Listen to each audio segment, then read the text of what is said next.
I guess, newest MP, former Tory, of course. He's the MP for East Wiltshire, Danny Kruger. Welcome, Danny. Hello, Kevin. Well, first of all, I mean, we do have to discuss what's been going on, well, the past few days, really, but certainly since Keir Starmer's speech. I mean, you know, throwing around terms like racist, immoral, and so on and so forth. The Labour Party today being roundly accused of taking British politics into the gutter. I thought we did reach a very low point after Keir Starmer's speech when the Justice Secretary, David Lammy, went onto TV and accused Nigel Farage of flirting with the Hitler Youth. I mean, in itself, what an absurd thing to say. The Hitler Youth, for obvious reasons, kind of went out of fashion in 1945 with the death of Hitler and the end of the Second World War.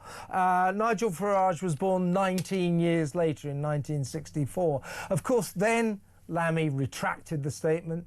Oh, yes, well, he's denied it. I have to accept that. Didn't apologise. But you know what they're up to. We know what they're up to. They're just slinging mud in the knowledge that it will stick. It is very low down, isn't it? Very dirty tactics. I'm kind of surprised. Are you? Well, I guess I am surprised, and I shouldn't have been, really.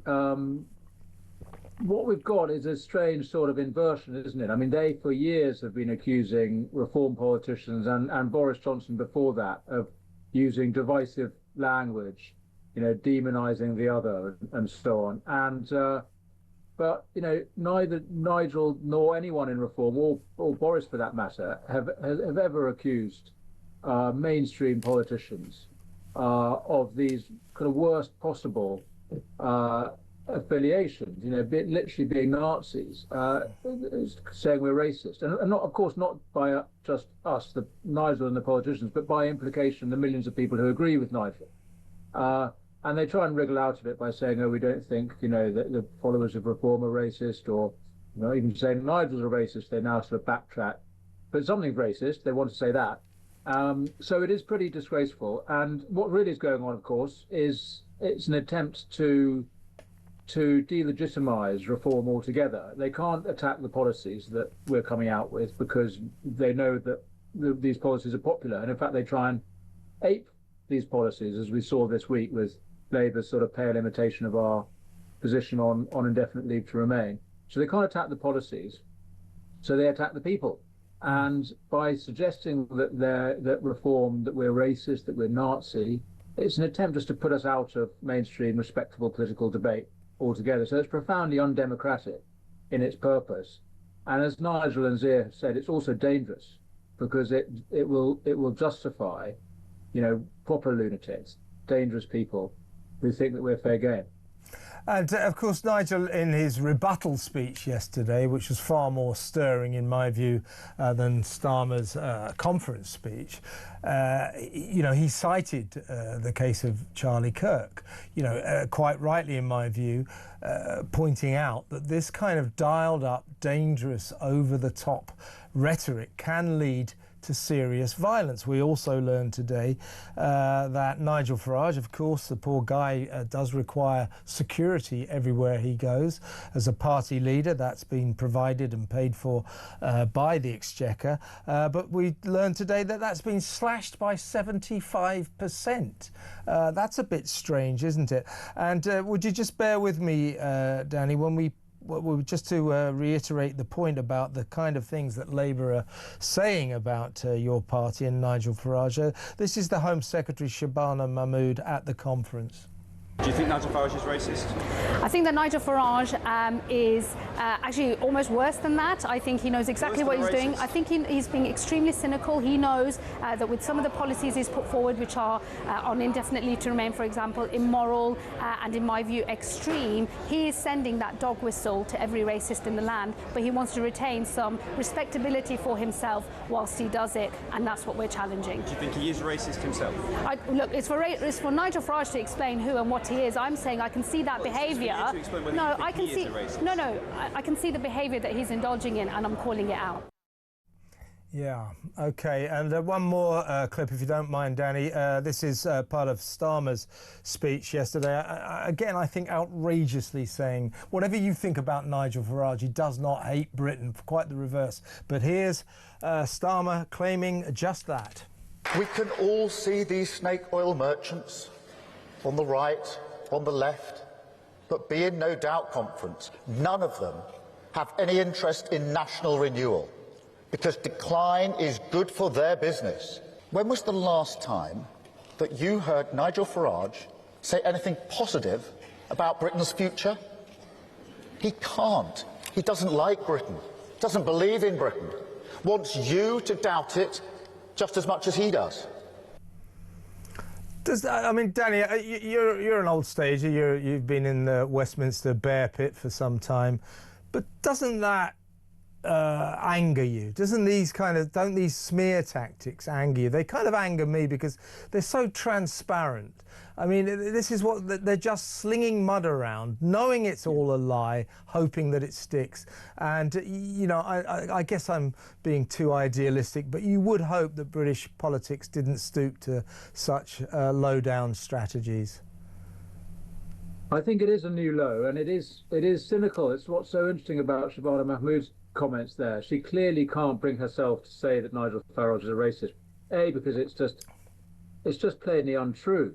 I mean, you know, it's just not the case, and the public know that. They know him well. They've seen him for many, many years. They might not just agree with him. They might not even like him, but they know that he's just, you know, frankly, an ordinary Brit who has decent social attitudes. He might differ with you on Brexit or even immigration, but they know that it's not true when to call him a racist, and they know that it would be totally unacceptable for them to do so. So they pretend. So they're the ones dog whistling to their own far left to in order to try and prop up their desperate and failing government. And yes, and for Starmer to suggest that Nigel doesn't love this country. I mean, Starmer went into politics. His only governing philosophy, the only idea he actually has, the only God in his world is the Human Rights Act. That's what basically brought him into politics in the first place, and it's the lodestar of his ideology. You know, that act explicitly puts European law and European judges as sovereign in our country.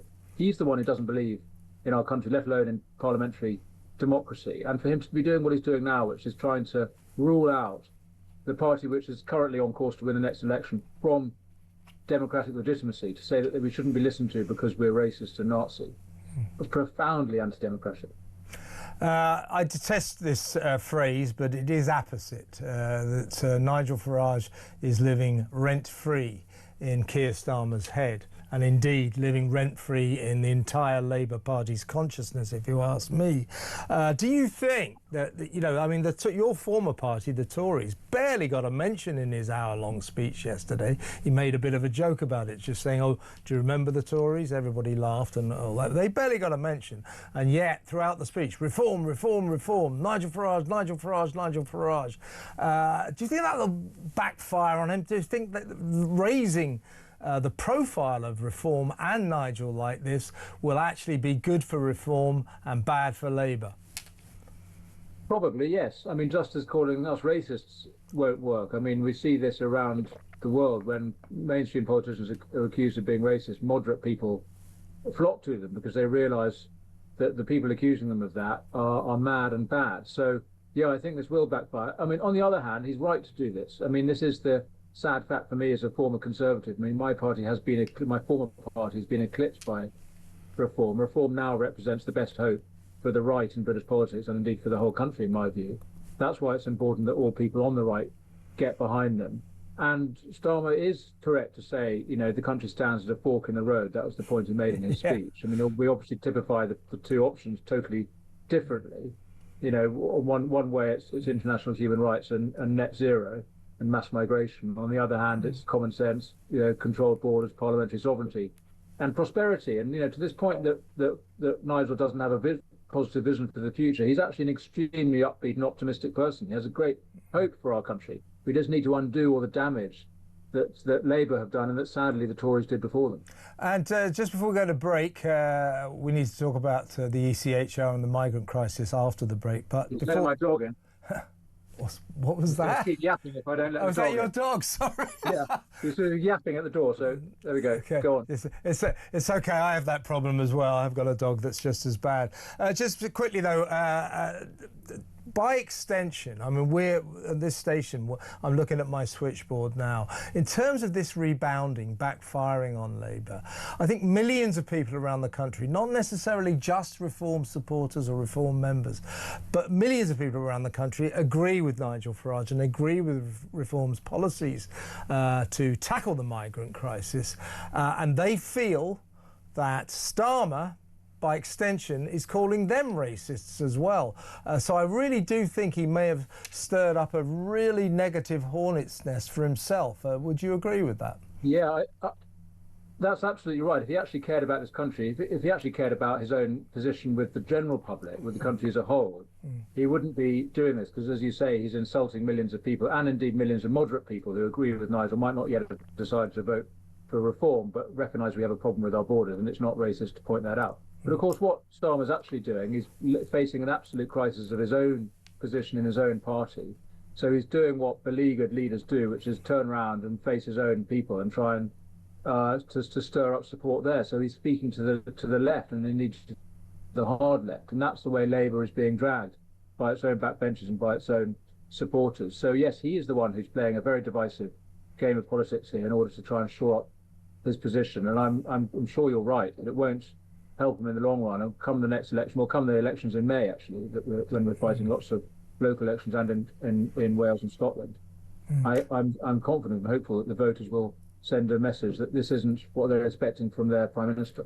I suspect, Danny, just before we go to break, Danny, that the Sunday papers might be interesting. I would imagine people are commissioning polls left, right and centre right now in the slipstream of Starmer's speech to see what effect they've had on the electorate. And my prediction will be that Reform will have gone up in the ratings, so it should be interesting in the few days to come. Let's go to break. When we come back, I need to talk to you about the migrant crisis, which is spiralling out of control. That next, everybody. Stay tuned. Welcome back. I'm still with Reform UK MP for East Wiltshire, Danny Kruger. Danny, can we talk about the migrant crisis? Because it really does right now seem to be spiralling out of control. And we're going to do these figures from the top of my head, so they might be slightly inaccurate, but I don't think they are. Saturday, 895. Sunday, 403. Monday, 70. Yesterday, 531. And we're hearing that hundreds more are coming over as we speak throughout today. So in 4 days until yesterday, that's 1,899 migrants have crossed the channel illegally. By the way, in increasingly, we call them small boats. They're getting bigger. There are these dinghies coming across with 125 people. Yesterday, 531 people in just 7 boats. So calling them small boats is a bit of a misnomer.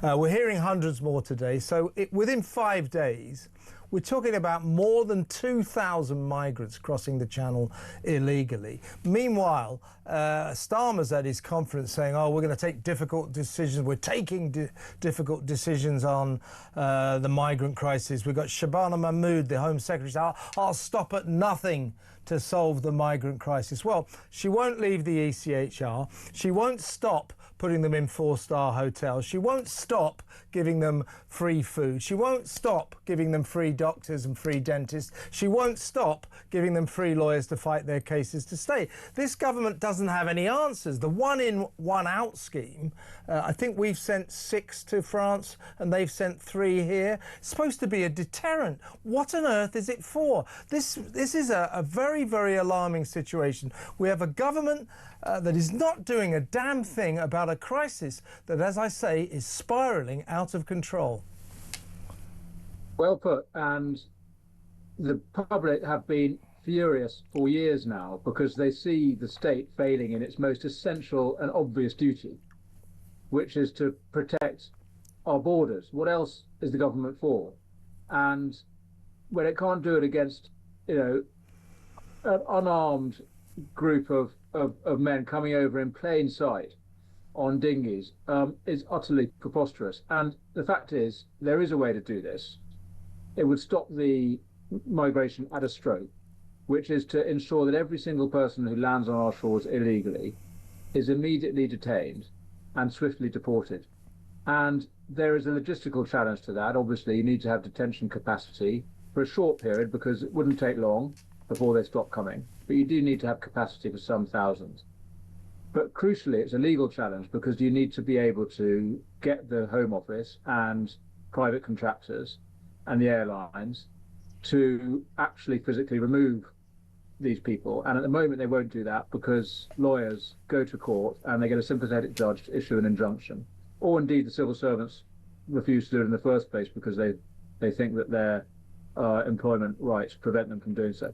So what we need is a government that has the absolute will to come in and from the first day of the new government's term, pass the laws, change the rules, extract us from the international human rights obligations, create the capacity for detention, and do that absolutely resolutely, and having signalled it very clearly in advance that is what's going to happen.